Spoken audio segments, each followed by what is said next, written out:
What's going on, everybody? Welcome back to the channel, and today I wanted to do a video because it is June and it is in the heat of the ledge bite right now on these TVA fisheries. I live on Lake Chickamauga, absolutely love late May and all the way through early July for offshore fishing. I think it's just so much fun to go out there, find those giant schools of fish on your electronics and just sit there all day and hammer out, you know, quality fish after quality fish. It's just a blast. It's something that I've really learned how to do in just the last couple of years. And so I wanted to share kind of my process for breaking down a fishery, and I wanted to do that on my Navionics app. And the lake that I wanted to break down is Lake Nickajack. It's actually a lake that I have not fished that much. It's in between Lake Chickamauga and Lake Guntersville. And it's an area that I really haven't fished the offshore bite much. But I would use the same principles that I use on Guntersville or Lake Chickamauga to find offshore structure fish during this time of year. So we're gonna kind of break down how I would choose some of these areas and what areas I would kind of key in on. So let's dive right into it. And again, this is not a lake that I fish very often, so I have no idea if these fish are actually on any of these areas right now, but this is how I would break down this lake. So on the Navionics app here, the first thing I'm going to do, I'm kind of zoomed out here looking at the entirety of Lake Nickajack.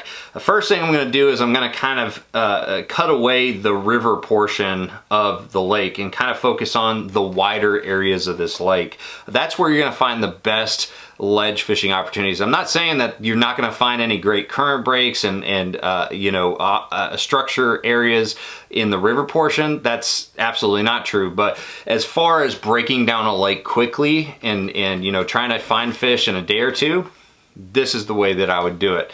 I would first look for the widest areas of the lake, the areas that have the most suitable spawning habitat.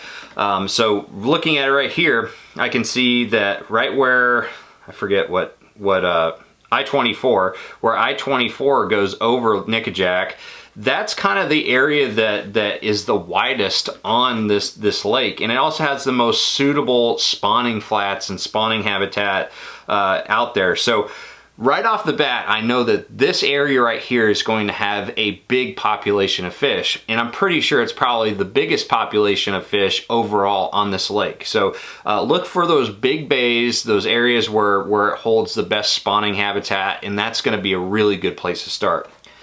The next thing I do is I start working my way out. You know, if we just got done with the spawn or the spawn is still on, I'm gonna start looking for areas that are closer to those spawning areas. They may not be right on the main river ledge yet, but they're gonna be very, very close to those spawning areas. And so you're trying to figure out how to intercept those fish that are moving from those spawning bays, those spawning pockets, those creeks, out to the main river. Because most of them on the TVA and any river fishery are going to eventually make their way out to the main river channel where the current is. I mean, these fish are just conditioned to live in that current. So they're making their way there, but they may stop on key pieces of structure along the way. So let's start off with some of the areas that I look for, you know, as they're leaving the spawning areas. So first off, when I'm looking for an area that they're going to spawn, of course, back here, you know, in the back of this big bay right here, and back here, you know, all these areas right here on the shoreline where it's protected, the most protected, those are going to be the key spawning areas that I'm going to be focusing on. And then from here, what these fish are going to do, a lot of fish on the TVA especially, they'll kind of feed out here on these big flats, these big depressions, and then as they make their way out, they'll hit areas like right here. It looks like there's a saddle here on the Navionics map. It's just a kind of a high spot in between these 2 points. That may be a really good area to focus on right there, depending on how dramatic that rise is and how you know, shallow it goes from this deeper area right here. So I would definitely idle that and check that out. And again, these are all areas that I'm going to be idling to see the fish first. I'm never going to fish an area generally before I see fish on the TVA. I'm going to idle it. If I see a school there, I'll fish it. If I don't, I'm probably just going to leave this time of year because they group up. You know, there's other times of the year where you might be able to catch one or two, you know, fish that you didn't see on the graph. But this time of year, it's all about a numbers game. So idle it first. If you don't see them, move on.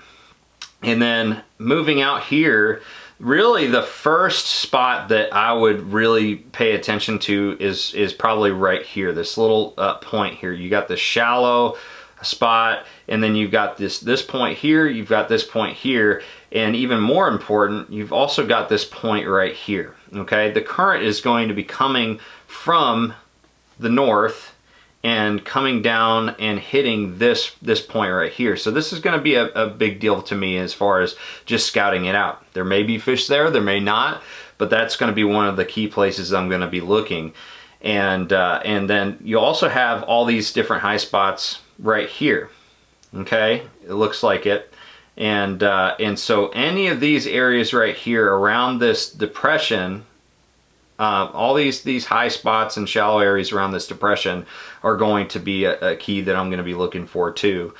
So just trying to look and see where those fish that are coming from the spawning areas are going to start setting up.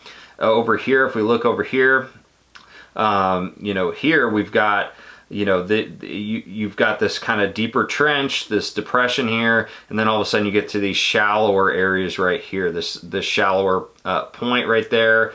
I would really focus on maybe right here. Anytime that those ledges make a point or a little indentation, that's where you're going to want to focus. So I'd look at right there, I'd look right here, and also this point right here. That looks like money to me.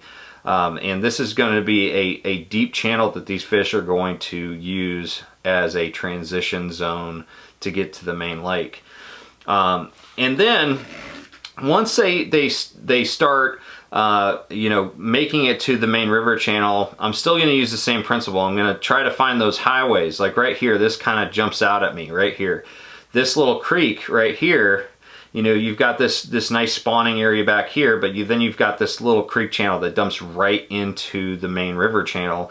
That is going to be definitely a key spot that you're going to want to look at.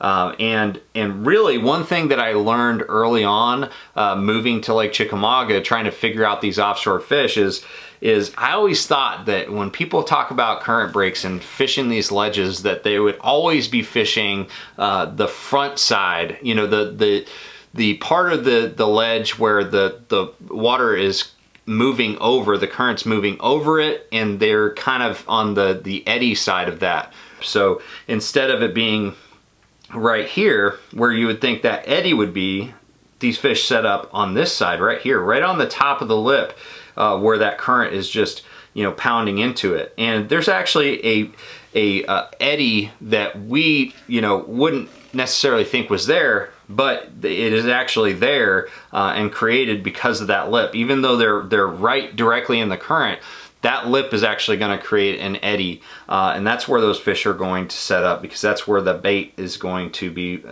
going right to them. So that's going to be a key area. Another area that I really like would be right here. Again, I'd fish this side right here. The down current side, the up current side sometimes holds them, but the down current side this time of year is what I really look at.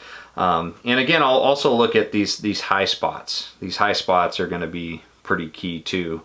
But that right there is one of the biggest things that I could possibly share with you, is the fact that you're looking for areas, not necessarily, you know, areas where you would expect to see an eddy where it's just kind of, the water's kind of circling around and creating a current break, but those ledges and those areas where a high spot, you know, meets a deeper area and that current's pushing right into it. So that's primarily what I'm looking for. And I'm also looking for those areas that are obvious highways from spawning areas. I know that this may put you right on top of a community hole, and that's likely what you're going to be looking for to begin with, but it's going to give you a really good starting point. Once you start understanding where those fish are going to set up and what kind of creates a community hole, is going to allow you to kind of find those sneakier areas. It's going to give you a lot more confidence on using your electronics and idling around. So I don't necessarily think it's a bad thing that you end up finding community holes.